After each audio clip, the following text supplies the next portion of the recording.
தந்த சுடற்கொடியே சோகத்தை நிறுத்தி விடு. நாளை வரும் மாலை என்று நம்பிக்கை வளர்த்து விடு. நம்பிக்கை வளர்த்து விடு.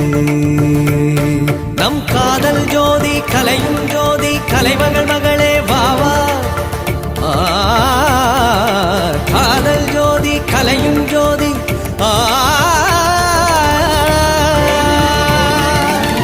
ஜோதி எப்படி ஜோதியை எரிக்கும்